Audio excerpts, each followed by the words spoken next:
So எல்லோருக்கும் வணக்கம். என்னுடைய பேர் பிரேம்குமார். என்னுடைய சேனல் நேம் வந்து மேத்ஸ் ஜெய் அகாடமி. ஸோ இன்னைக்கு ஜெய் மெயின் 2025 ஜனவரி ஷிஃப்டில் என்ன கேட்டிருக்காங்கன்னா ஃபங்க்ஷனல் ஈக்குவேஷன் பேஸ் பண்ணி கொஷின்ஸ். இதில் என்ன கேட்குறேன்னா ஃபங்க்ஷனல் ஈக்குவேஷன் கொடுத்துருக்காங்க.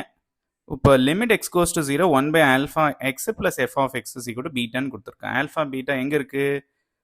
ரியல் நம்பரில் இருக்குது. இப்போ நம்முடைய டார்கெட் என்ன, எஃப் ஆஃப் எக்ஸ் என்னன்னு கண்டுபிடிக்கணும். இது மாதிரி கொஷின்ஸ் எல்லாம் என்ன பண்ணணும், ஃபங்க்ஷனல் ஈக்குவேஷன் எடுத்துக்கோங்க. அந்த ஈக்குவேஷன் ஃபர்ஸ்ட் ஈக்குவேஷன் எடுத்துங்க. செகண்ட் ஈக்குவேஷன் இங்கே பாருங்க, எக்ஸ் 1 பை எக்ஸ் இருக்கா, எக்ஸுக்கு பதிலாக 1 பை எக்ஸ் ரீப்ளேஸ் பண்ணுங்க ஃபர்ஸ்ட் ஈக்குவேஷனில். இப்போ உங்களுக்கு செகண்ட் ஈக்குவேஷன் இது மாதிரி வருதா பாருங்க, -6 times f of x plus f of 1 by x equal to 35x/3 -5/2 வருது. இப்போ நமக்குடைய கோஃபிஷியன்ட் பாருங்க ரிமூவ் பண்ணணும். எதை ரிமூவ் பண்ணணும்? F of 1 by x. இப்போ செகண்ட் ஈக்குவேஷனை 6ஆல் மல்டிப்ளை பண்ணிக்கங்க.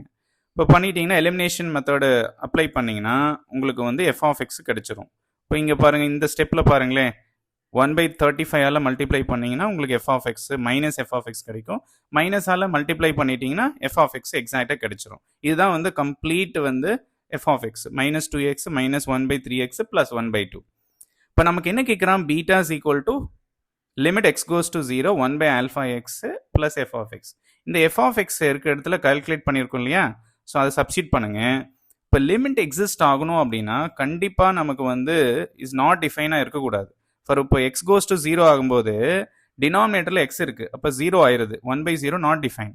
அப்போ அது 0 ஆகக்கூடாது அப்படின்னா என்ன பண்ணணும், கோஃபிஷியன்ட் ஆஃப் 1 பை எக்ஸ் வந்து என்ன பண்ணணும், கோஃபிஷியன்ட் ஆஃப் 1 பை எக்ஸ் வந்து 0 பண்ணணும் இல்லையா. ஸோ இதை 0 பண்ணிட்டீங்கன்னா உங்களுக்கு என்ன ஆகும் அப்படின்னா ஃபைனைட் வேல்யூ கிடைச்சிரும். ஓகே, ஸோ தேர்ஃபோர் நம்ம என்ன பண்ணணும், 1 பை ஆல்ஃபா மைனஸ் 1/3 தான் கோஃபிஷியன்ட் 1 பை எக்ஸ். ஈக்குவேட்டிவ் 0 பண்ணிட்டீங்கன்னா ஆல்ஃபா இஸ் ஈக்குவல் 3 கிடைச்சிரும். அது கொண்டு போய் ஈக்குவேஷனில் சப்ஸ்டியூட் பண்ணிட்டீங்கன்னா பீட்டா கிடைச்சிரும். பீட்டா இஸ் ஈக்குவல் டு 1/2 கிடைச்சிரும். ஸோ ஆல்ஃபா ப்ளஸ் 2 பீட்டா கேட்குறான். 3 + 2 டைம்ஸ் பீட்டா வந்து 1/2 சப்ஸ்டியூட் பண்ணிங்கன்னா உங்களுக்கு 3 + 1 இட் இஸ் 4 கிடைக்கும். இதுதான் ஆன்சர்.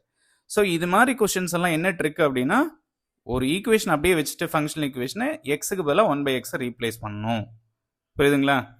ஸோ இந்த வீடியோ பிடிச்சிருந்தது அப்படின்னா ஷேர் பண்ணுங்கள், லைக் பண்ணுங்கள், சப்ஸ்கிரைப் பண்ணுங்கள்.